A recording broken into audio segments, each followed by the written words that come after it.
மன்மதனின் முகவரி Plato shirts 6 முதல் 60 வரை.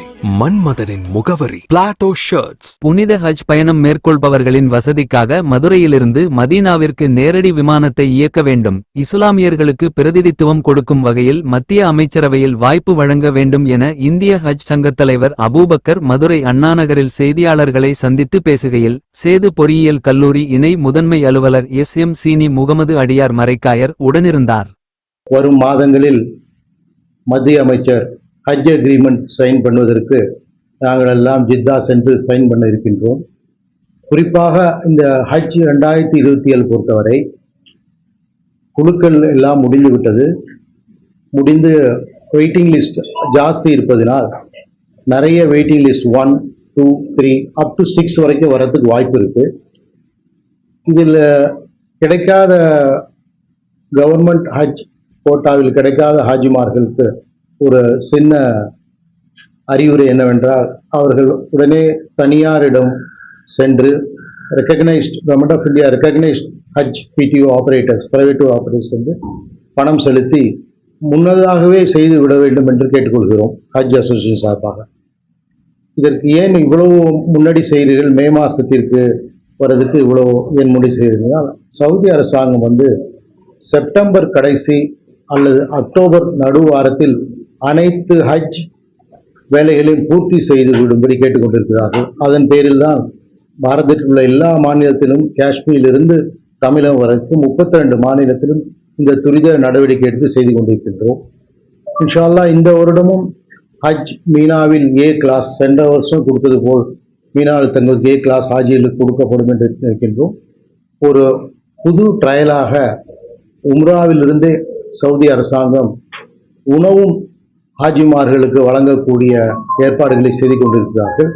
இன்ஷா அல்லாஹ் அது ஹஜ்ஜிக்கும் 2027 ஹஜ்ஜி அந்த 40 நாள் அந்த 20 நாள் ஹஜ்ஜிக்கும் உணவு அவர்களே கொடுப்பார்கள். அதனால் சமைக்க வேண்டிய தொந்தரவு சென்ற ஆண்டு இல்லாதது போல் இந்த ஆண்டும் இருக்காது என்பதை தெரிவித்துக் கொள்கிறோம். மீண்டும் ரொம்ப நாள் நமக்கு தமிழகத்தை பொறுத்த வரைக்கும் பெரிய கோரிக்கை, ரொம்ப நாளாக இங்கே நிறைய மாவட்டங்கள் அண்டை டிஸ்ட்ரிக்ஸ் மதுரை சுற்றி இருக்கிறதுனால கிட்டத்தட்ட மெட்ராஸ்க்கு 510 கிலோமீட்டர் 630 கிலோமீட்டர் வந்து தான் ஹஜ் பயணம் செய்ய வேண்டியிருக்கு. அது பொருளாதாரத்திலும் மிகுந்த பாதிப்பை ஏற்படுத்தும் என்பதனால் ஒரு விமானம் ட்ரையல் பேசிஸில் 2027க்கு இன்ஷா அல்லாஹ் மதுரை மாநகரத்திலிருந்து புனித மதீனா நகருக்கு ஏற்பாடு செய்து கொண்டிருக்கின்றோம். சவுதி அரசாங்க ஒப்புதலுடன் இந்திய அரசாங்கம் கோரிக்கை வைத்திருக்கின்றது. இந்த பத்திரிகையாளர் சந்திப்பில் வாய்ப்பாக அது நிறைவேறுமானால் இந்த நிகழ்ச்சி ஏற்பாட்டாளர்களுக்கும் பத்திரிகை நண்பர்களுக்குமே அந்த பெருமை சேரும் என்பதை தெரிவித்துக் கொள்கிறோம். அது மட்டுமின்றி தமிழகத்தை பொறுத்த வரைக்கும் தமிழகத்தில் இந்நாள் வரைக்கும் நாடு சுதந்திரம் அடைந்ததிலிருந்து தமிழகத்திற்கு என்று நமக்கு எதுவும் ஹஜ் ஹவுஸ் இல்லை. இப்பொழுதுதான் புதிதாக ஹஜ் ஹவுஸ் சென்னை விமான நிலையத்தில் அரசுக்கு என்று கட்டி கொண்டிருக்கின்றோம். அரசு துரித வேகத்தில் போலீஸ் ஹவுசிங் போர்டு மூலியமாக அந்த ஹஜ் ஹவுஸ் கட்டி கொண்டிருக்கின்றார்கள். இன்ஷா அல்லாஹ் வர மே முதல் இந்த ஹஜ்ஜிக்குள் திறக்க முடியுமா என்று இன்னும் தெரியவில்லை. அப்படி திறக்க வேண்டியிருந்தால் மாண்புமிகு தமிழக முதல்வர் தளபதி தலைமையில் அந்த திறப்பு விழா நடக்கும் என்பது இன்ஷா அல்லாஹ் தெரிவித்துக் கொள்கிறோம். பிரைவேட் டூர் ஆபரேட்டர்ஸ் எல்லாம் ஒரு பெரிய இந்த ஹஜ் பொறுப்புல கிட்டத்தட்ட 16 ஆண்டுகளாக நான் இருக்கேன். மாநிலத்திலிருந்து சிலருக்கு போய் இப்போ மத்திய அரசாங்கத்துக்கு ஆலோசகராக இருக்கேன். பிரைவேட் டூர் ஆபரேட்டர்ஸை பொறுத்த வரைக்கும் இதில் பெரிய பணமெல்லாம் ஒன்றும் அவங்களுக்கு கிடையாது. எல்லாமே டெக்னிக்கலைஸ் ஆகிடுச்சு. இப்போ தனியார் மூலியமாக ஒரு ஹாஜி போகிறதுன்னா கொலாபரேஷன் இருக்குது. சவுதி அரசாங்கம் இன்டர்நெட்டும் government of India ministry of minority affairs இன்டர்நெட்டும் சேர்ந்து தான் கப்புள் ஆகி அலாட்மெண்ட் வரும். அது ஆஜிமார்கள் சில பேர் 1-2 அறியாமையில் செஞ்சிருப்பாங்களே தவிர இது ஒரு பெரிய ஒரு 40 கோடி இஸ்லாமியர் வாழும் நாட்டில் ஒரு பெரிய இதாக எடுத்துக்க முடியாது. எனக்கு தெரிஞ்சு அவங்க ஒன்றும் பெரிய ப்ராஃபிட் பண்ண மாட்டாங்க. இதெல்லாம் ஒரு தர்ம சிந்தனையோட இக்குமத்துக்காக தான் இந்த பிரைவேட் டூர் ஆபரேட்டர்ஸ் உத்தரப்பிரதேசம் எடுத்துக்கிட்டாலும் சரி, கேரளா எடுத்துக்கிட்டாலும் சரி இதான் செய்கிறாங்க. 1-2 அறியாமையில் கம்ப்ளைண்ட் வரும். அதுவும் எங்களுக்கு அப்ருப்டா டெல்லிக்கு அந்த மாதிரி கம்ப்ளைண்ட் வந்ததில்லை. இந்த நீங்க கேட்டதுனால சொல்றேன், ஹாஜிமார்கள் வந்து எங்கெங்கெல்லாம் ஸ்டூடெண்ட் ஜெராக்ஸ் இருக்கு, எங்கெங்கெல்லாம் உங்க வீட்டில் படித்த பிள்ளைங்க இருக்கோம், அவங்கள்ட்ட கொடுங்க. அவங்க கூகுளில் பார்த்துட்டு தமிழகத்தை நீங்க இது தமிழ்நாடு, தமிழகத்தில் எத்தனை பிரைவேட் டூர் ஆபரேட்டர்ஸ் ரெக்கக்னைஸ்ட், அவங்க லிஸ்ட் பூரா வந்துடும். அவங்கள்ட்ட பணம் கட்டினா போதும். ஒரு ஹஜ்ஜு போறதுக்கு எவ்வளவு டிக்கெட் சார்ஜ் ஆகும்? ரெண்டு விதமா எடுத்துக்கணும். எங்க மூலியமா மத்திய அரசாங்கத்து மூலியமா ஹஜ் கமிட்டி ஆஃப் இந்தியா போகிறதுக்குன்னா வந்து ஒரு 4 லட்சம் ரூபாக்குள்ள வந்துடும். தனியார் இது வந்து அவங்க சௌகரியம். இப்போ இந்த தம்பியோட பேரண்ட்ஸ் வந்து பணக்காரங்க, அவங்க 10-12 லட்சத்துக்கு போவாங்க. அவர் மஞ்சள் சட்டை போட்டுக்காரோட பேரண்ட்ஸ் வந்து கொஞ்சம் முடியல இருக்காங்க, அவங்க 7-8 லட்சத்துல போவாங்க. ஏன்னா உங்க தாயார் தாப்பனா தானே போறாங்க, நீங்க போறதில்ல, வயசானவங்க தான் போவாங்க. நம்மள்கிட்ட போற ஹாஜிகள்லாம் வந்து உத்தரப்பிரதேஷ், மத்திய பிரதேஷ், குஜராத், மகாராஷ்டிராலாம் எடுத்துக்கிட்டிங்கன்னா அவங்க பிளேனெல்லாம் முதல் தடவை தான் பார்க்குறாங்க, அவ்வளோ வயதில் முயர்ந்தவர்கள். அதனால தான் நிறைய சலுகை எல்லாம் கொடுத்துட்ருக்கோம். மானியம் ஒன்று இப்போ எந்த இதில் வந்து அரசாங்கத்திலே மானியம்லாம் பெருசாக கிடையாது. சுமார் ஒரு 800 கோடி ரூபா கடந்த ஒரு 7-8 வருஷத்துக்கு முந்தி மத்திய அரசாங்கம் வந்து மானியங்கிற பேரை நாங்கள் எடுத்து அதை ஏர் இண்டியாவுக்கு டைவர்ட் பண்ணிட்டு இருந்தோம். அது சுப்ரீம் கோர்ட் வந்து ஹெவியாக வந்து அப்பெல்லாம் செய்யக்கூடாதுன்னு சொல்லிட்டாங்க. அது பிஜேபி, சென்ட்ரல் கவர்மெண்ட் அதெல்லாம் நிறுத்தல. அவங்க சுப்ரீம் கோர்ட்டை நிறுத்தி அதை பெண்கள் கல்வி மேம்பாட்டு கொடுத்துடணும், பணத்தை டைவர்ட் பண்ணணும்னு சொல்லிட்டாங்க. அதனால வந்து எந்த மானியமும் மத்திய அரசாங்கத்துக்கு எதுவுமே கிடையாது. எல்லாம் அவங்க தாயார் தகப்பனார் பணம், அவங்க சொந்த பணத்தில் தான். நீங்கள் பணம் கொடுத்தாலே ஆஜிமாருக்கு அதை வாங்கிக்கிறது இல்லை. உங்கள் அப்பா அம்மா அவங்க பணத்தில் தான் போகணும்னு நியத்து வச்சுப்பாங்க. உங்களுக்கு வந்து தமிழ்நாடு பொறுத்த வரைக்கும் ஒரு 4350 4500 வந்து ஒரு கிளியரா உங்களுக்கு வந்து கோட்டால வந்துருச்சு 30 குழுக்களில். அதுலேருந்து 8000 9000 வந்து வெயிட்டிங் லிஸ்ட் வரும். அதெல்லாம் வர்றதுக்கு வாய்ப்பு ரொம்ப குறைவு. இதுலேருந்து எனக்கு தெரிஞ்சு ஒரு 2000 3000 வரும்.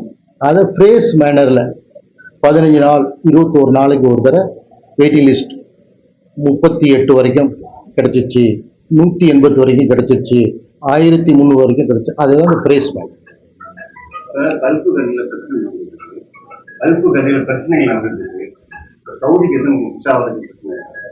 அதெல்லாம் ஒன்றும் இல்லை.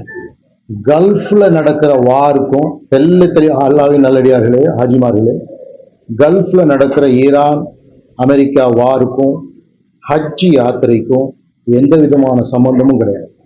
இதெல்லாம் நம்ம டைரக்ட் ஃப்ளைட்டு வேற வழியா 2026 பாரதத்திலிருந்து 32 விமான நிலையத்துக்கு நேரடியாக ஜித்தா விமான நிலையத்துக்கு போகும், நேரடியாக மதினாவுக்கு போகும்.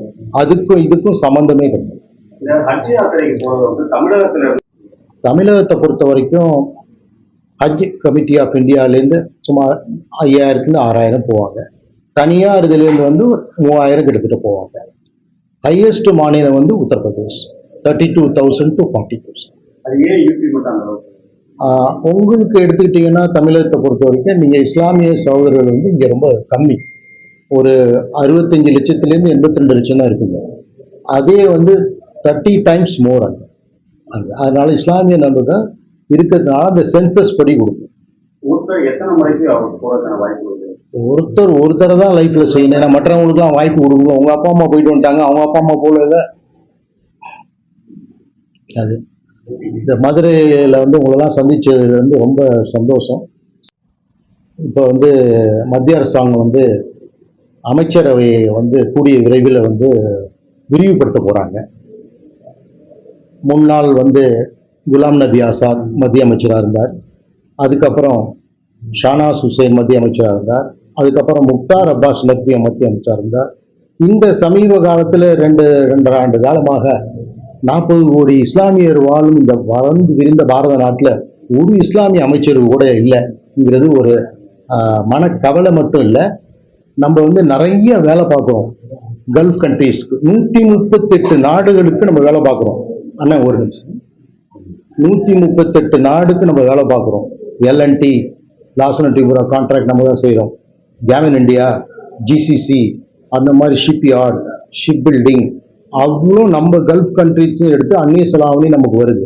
அது மட்டும் இல்லை, நம்ம ஆட்கள் பூரா அந்நிய செலாவணி கேரளத்திலிருந்தும் தமிழகத்திலிருந்தும் மகாராஷ்டிராவிலிருந்தும் அங்கே வேலை பார்த்து அந்த அரபு நாடுகளை முன்னுக்கு கொண்டு வந்து அங்கேயிருந்து அந்நிய செலாவணி இந்தியாவுக்கு வரும். அந்த மாதிரி இருக்க இடத்துல நமக்கு வந்து ஒரு முகச்சொல்லி ஆகுது. ஏன்னா நான் நாடு பூரா 138 நாட்டுக்கு போறோம். 38. ஏன்னா உங்கள்கிட்ட ஒரு இஸ்லாமிய அமைச்சர் கூட இல்லைங்கிறது வந்து தெரியுது. அதனால வந்து ஒரு பெரிய ஒரு இம்பாக்ட் இருக்கணுங்கிறது சொல்ல வரல. வக்ஃப் வாரியம், ஹஜ் கமிட்டி, பிற்படுத்தப்பட்டோர், மிகவும் பிற்படுத்தப்பட்டோர் ஒருத்தர் கூட்டிட்டு போறோம்னு வச்சுங்க. இப்போ பாருங்க, ஒரு உதாரணத்தை எடுத்துக்கோங்க. சைன் பண்ணணும் ஹஜ் அக்ரிமெண்ட். சைன் பண்றதுக்கு மக்காக்கு பிற மத சகோதரர் வர முடியாது.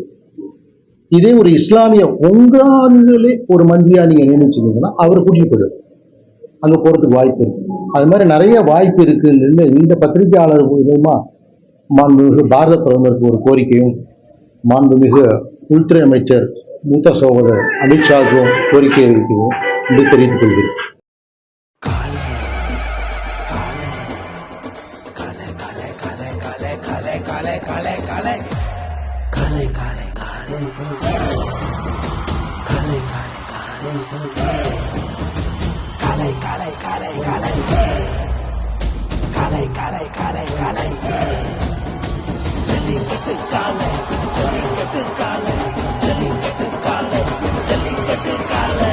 Jellicut Dhotis and Shirts from the House of Plateau.